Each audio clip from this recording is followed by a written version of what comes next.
E aí galera, beleza? Aqui é o Bruno Castro e esse é mais um vídeo do setor 2814. E no vídeo de hoje vamos finalmente finalizar a história dos bastidores da DC Comics, fechando aqui a famosa Era de Prata.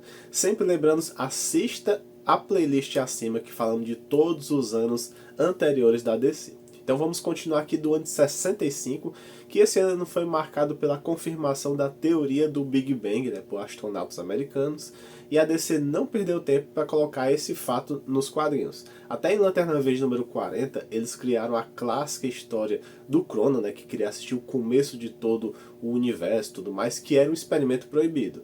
E essa história do Crono é muito importante para a crise nas Infinitas Terras. Outra novidade é que a DC relançou aquele filme serial do Batman lá de 43 e acabou tendo muito sucesso e foi considerado um empurrão para a série de TV no ano seguinte. Já nos quadrinhos, o Batman volta a aparecer na revista The Brave the Bold número 59 em uma história conjunta com o Lanterna Verde e acabou fazendo muito sucesso. Então até 2 anos depois a revista sempre do Brave the Bold, né, ou Os Bravos e os Destemidos, né, o Bravos e Audaz, era sempre o Batman com algum convidado. E sempre essa parceria do Batman com outra pessoa sempre foi muito sucesso, que surgiu até o desenho lá em 2008, né, do Batman The Brave and the Bold, que era sempre realmente o Batman com algum herói da DC. Além disso, foi lançado um livro chamado The Great Comic Book Heroes, que era um compilado das primeiras histórias lá dos heróis da Era de Ouro. Será que podia considerar o primeiro encadernado, né, da DC Comics? E como uma forma de economizar, o desenhista Murphy Anderson sugeriu que a arte da capa tivesse a resolução reduzida em 150%, mas ainda mantendo o padrão e com isso fazendo com que os custos diminuíssem. A maioria dos desenhistas tiveram que se adaptar a isso, mas outros nem tiveram que mudar tanto o seu estilo para dar certo. E vamos também para o clássico bloco de novos personagens nesse ano de 65. Né? No caso aqui, a Moça Maravilha ela se junta aos Jovens Titãs, lá em The Brave the Bold número 60. Outro personagem é o Mutano, que faz sua primeira aparição na Patrulha do Destino número 99. E a versão da Terra 1 do Charada apareceu finalmente em Batman 171. E essa mesma história foi adaptada no seriado de TV que estrearia no próximo ano. Um outro personagem criado foi o As-Inimigo, né, em All Armed War número 151, que lutou lá na Primeira Guerra Mundial. Aliás, se esse vídeo alcançar 150 likes, eu farei uma série de vídeos contando o passado da DC, né? O que aconteceu desde a criação de tudo até os anos 40. Então uma dica para dar like, pega aí o celular da mãe, do irmão e começa a assistir o vídeo aqui de novo e dá o like também, beleza? E o famoso Homem-Animal teve sua primeira aparição em Strange Adventure número 180, mas no começo ele era conhecido somente como o Homem-A, né? Só depois que ele ganhou esse nome completo, né? O A de animal mesmo. Ele aparece em poucas edições dessa revista, aliás no pré-crise inteiro, se ele teve mais ou menos umas 15 histórias, foi muito. E ele só viria a ganhar destaque lá com Grant Morrison no pós-crise. E entrando agora no ano de 66, o maior acontecimento aqui foi a estreia da série de TV do Batman, que foi um fenômeno absurdo mundialmente. E tinha celebridades implorando para participar daquela cena onde o Batman e Robin vai subindo na parede, né, assim, com a corda. Aí a pessoa aparecia na janela lá com essa participação especial, né? Então era bem legal, vou deixar aqui uma série de participações aqui para vocês darem uma olhada. Our side. What are you doing here? I might ask you the same question. Pursuing the enemies of law and order wherever they happen to be. Oh, it's you, Batman. Gave me quite a start. Yes, citizen, you may return to your harpsichord. We're on. They should be, Boy Wonder. It's almost Christmas. Ho, ho, ho, ho, ho. Welcome to Gotham City, Mr. Claus. E eu vou apelar, e se esse vídeo atingir 200 likes, eu faço uma série de vídeos sobre essa série de TV. Ainda nesse ano, o Batman teve um filme com o mesmo elenco da série que trouxe 4 vilões no filme, né? O Coringa, o Pinguim, o Charada e a Mulher Gato. Outra novidade é que teve uma música bem entre aspas, né? Porque parecia mais um mix de áudios chamado Batman e a Sua Avó, né? Pelo Dick Goodman, que alcançou os top 70 das mais ouvidas nesse ano de 66. Olha que nesse ano já tinha Beatles, muitos famosos aí, então já é um marco muito grande. Mas não foi só o Batman que ganhou destaque, o Superman também ganhou um novo desenho, The New Adventures of Superman, e também teve o The Adventures of Superboy, né, lá na CBS, e foi produzido pela Filmation. Ou seja, demorou 25 anos para o Superman ganhar um outro desenho animado, mas ainda assim o dos irmãos Fletcher, né, que tem uma qualidade muito superior. Lembrando que nós já fizemos um vídeo contando toda a história desse desenho dos Fletcher. Esse desenho do Superman teve uma temporada com esse nome, então as demais temporadas sempre eram num programa de TV diferente. Eu já vou explicar um pouco mais sobre isso. Já o do Superboy teve 3 temporadas e é bem difícil de achar ele completo. Além disso, o Superman ganhou um musical na Broadway nesse ano que iria influenciar o futuro filme dele em 78. Enquanto isso, o artista John Romita, né, o pai, hoje em dia a gente conhece o John Romita Jr., né, ele deixa a linha de romance da DC e vai para a Marvel para substituir o Steve Ditko lá no Homem-Aranha. E para quem já viu nossas partes anteriores dos bastidores, vocês devem lembrar que lá nos anos 40 tinha as tirinhas de jornal, né, do Batman, do Superman, que existia desde então, e elas foram encerradas nesse ano de 66. Um outro fato curioso é que todas as páginas da revista da DC tinham 2 logos, né, da DC e o nome da revista em cima, mas nesse ano de 66 eles tiraram isso para dar mais espaço e liberdade para as artes. E como uma forma de atrair adolescentes, a DC lança uma revista chamada Swing with Scooter, que tinha um músico, né, meio baseado no Paul McCartney, que deixava sua banda na Inglaterra e ia tentar uma nova vida nos Estados Unidos. Os Jovens Titãs ganharam sua revista própria devido ao enorme sucesso nas suas aparições na The Brave e The Bold. Nós já falamos também a série completa aqui no canal. Em House of Mystery número 160, o Homem Borracha 2 faz sua primeira aparição e também ganhou sua revista própria. Ele aqui se chama o Earl O'Brien Jr. e é filho do Homem Borracha original, que este via retcon começou na Terra 2 e depois foi parar na Terra X.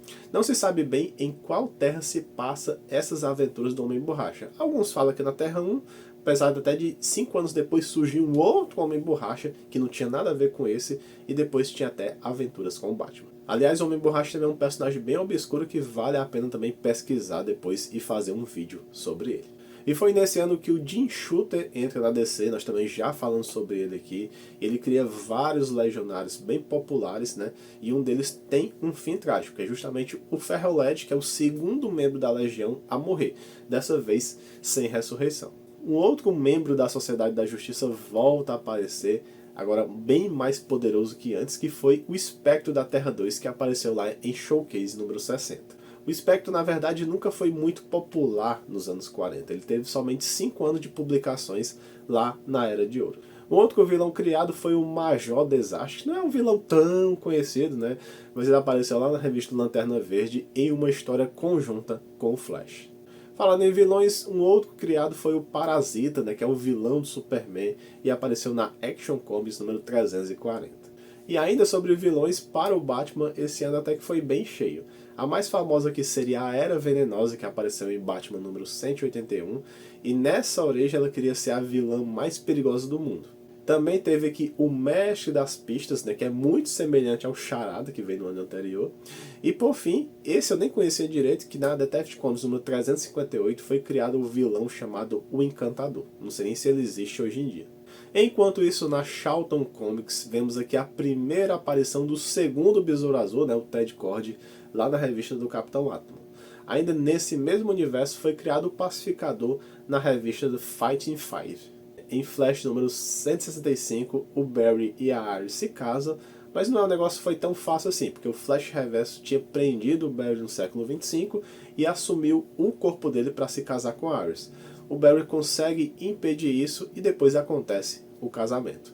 E o engraçado é que ele só foi contar para Iris sua identidade secreta 1 ano depois de casado, mas ela fala que sempre soube, né? Porque na lua de mel o Barry falava dormindo e acabou revelando sua identidade.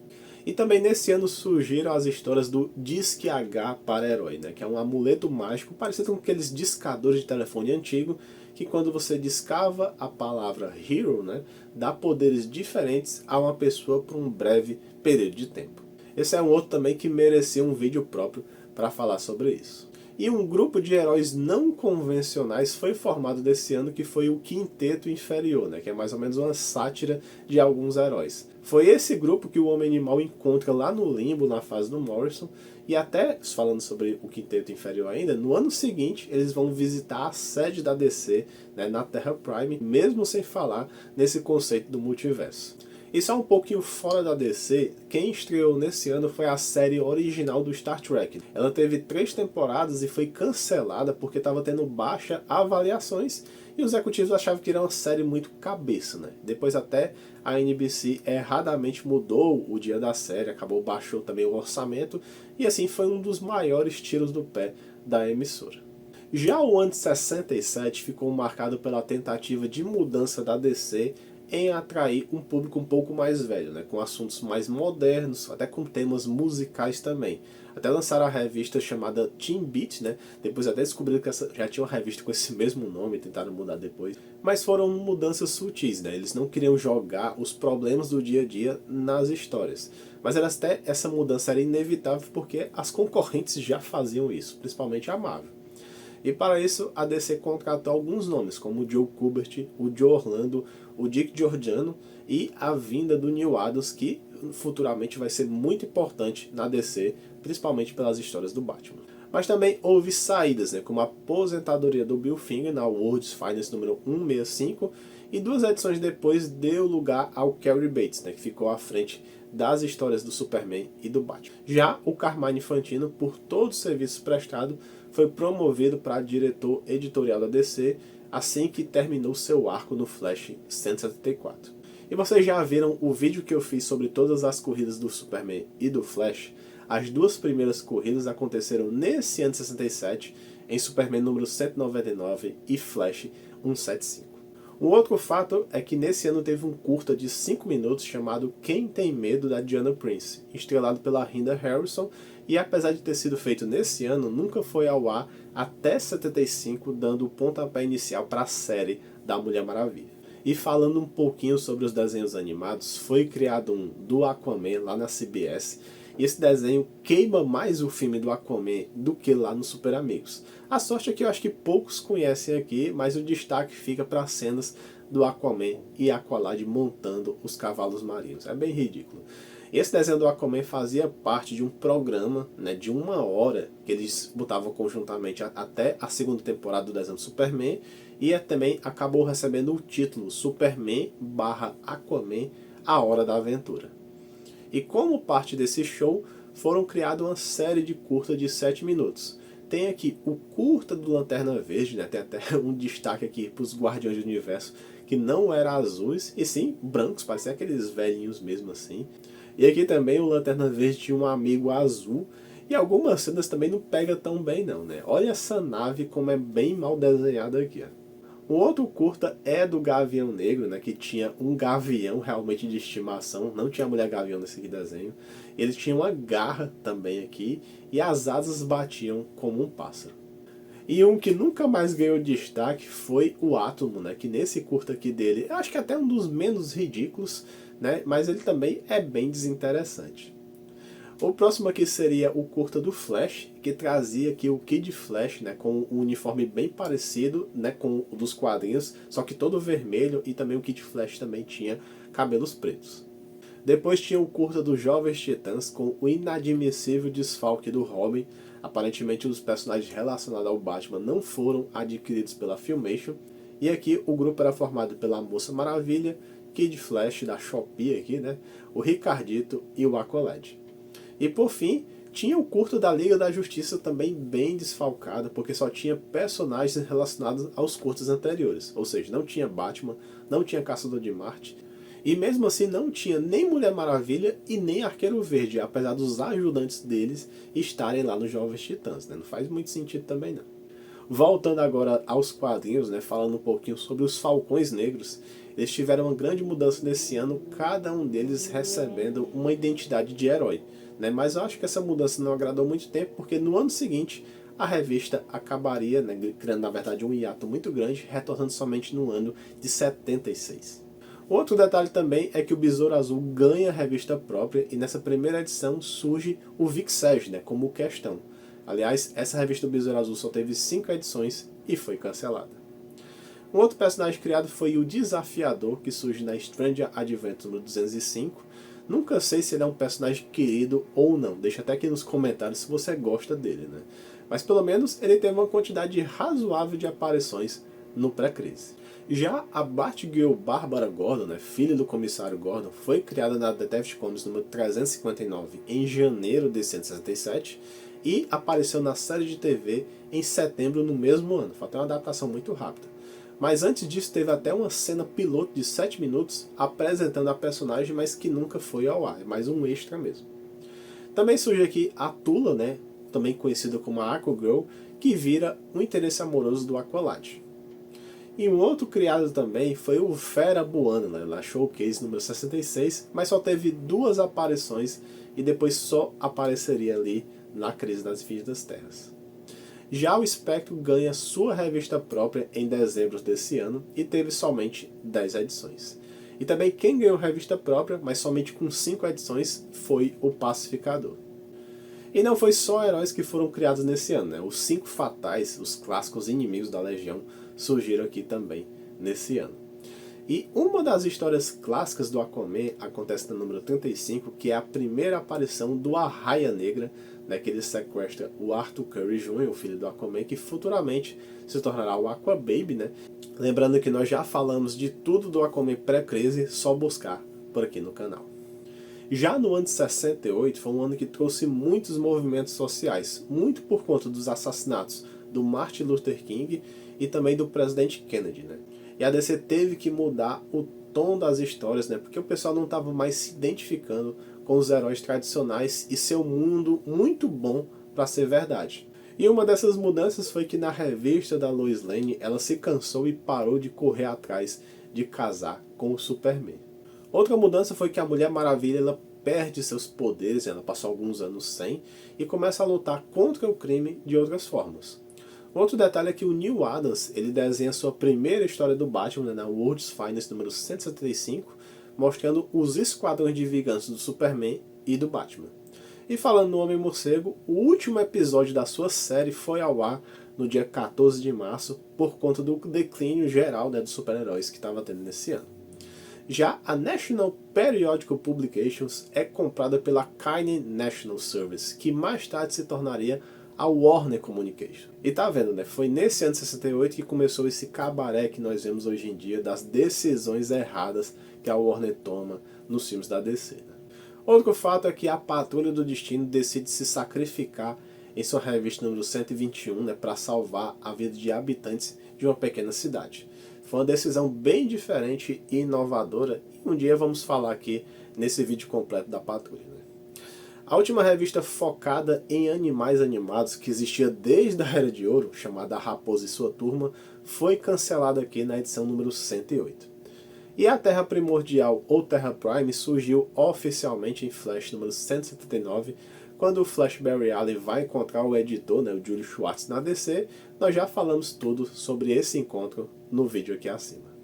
E mais uma vez o desenho do Superman muda de programa, né? No caso, a sua terceira temporada se passa dentro da A Hora do Superman e Batman, onde além do desenho do Superman e Superboy, tinha também o desenho do Homem-Morcego chamado The Adventures of Batman. Outra informação é que o Dick Giordano assume como editor da DC e traz nomes como Daniel Neal e o Jim Amparo para a editora.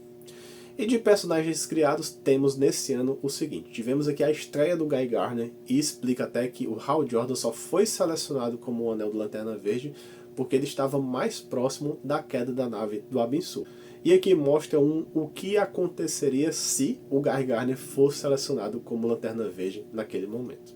Outro detalhe é que o Steve Ditko, né, que é conhecido lá pelo Homem-Aranha, foi contratado pela DC e cria o Rastejante e a dupla Rapina e Columba. Ambos rapidamente tiveram suas revistas próprias nesse mesmo ano. E por fim, a DC lança a revista do Sexteto Secreto, né, que nessa versão pré-crise é um grupo de 6 desconhecidos que lutavam contra o crime e a favor da democracia. Eles serviam uma organização, né, com um nome muito criativo chamado Agência. E finalmente chegamos ao ano de 69, né? O último ano da Era de Prata dos quadrinhos. Também foi o ano aqui do Woodstock. Foi o ano que o homem pisou na Lua. Sempre dessa discussão que uns acreditam que ele foi, outros não. Mas enfim. E para DC nesse ano foi um ano de declínio, né? Porque 9 revistas foram canceladas, incluindo uma que era uma revista conjunto do Átomo e do Gavião Negro.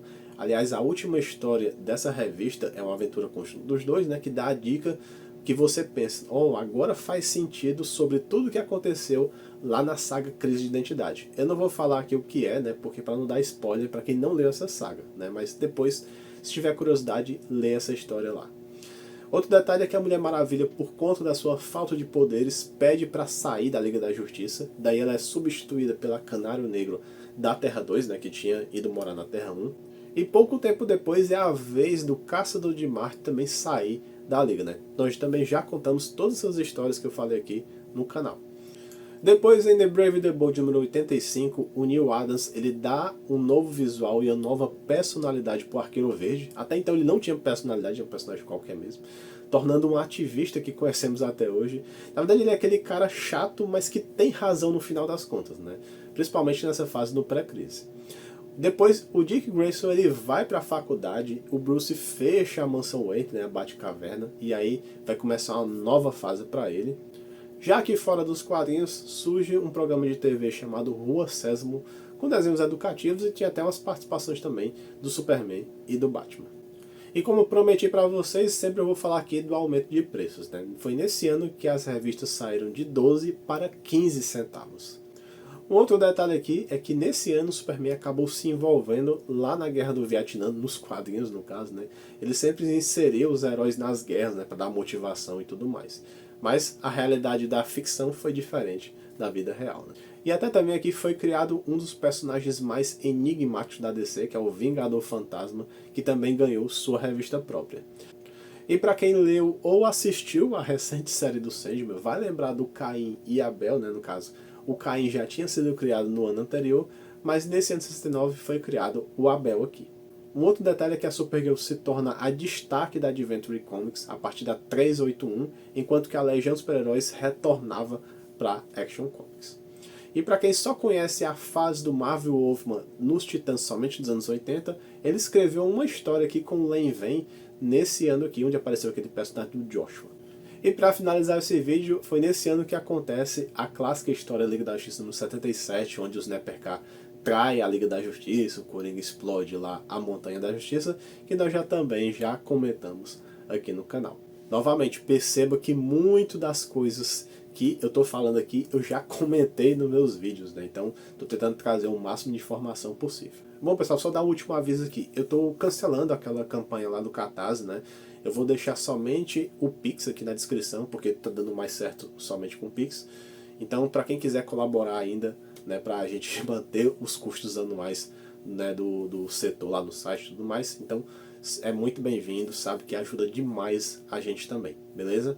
Então é isso, eu acho que eu vou pedir só o de sempre agora, né? Pedir somente o like, né? Também pedir o comentário de vocês pra gente interagir aí. Sempre eu acho muito bom quando vocês comentam, dá pra comentar e ver o que vocês gostaram, o que não gostaram das histórias e tudo mais. E até de informações sobre esse vídeo, né? Então também dá uma compartilhada aí com os amigos, né? Vai que você conhece um amigo que gosta de DC, vai que se interessaria aí pro canal também. Então ajuda demais a gente, já que o YouTube não entrega tanto os vídeos como acontece, né? Então é isso, pessoal. Até a próxima semana e valeu!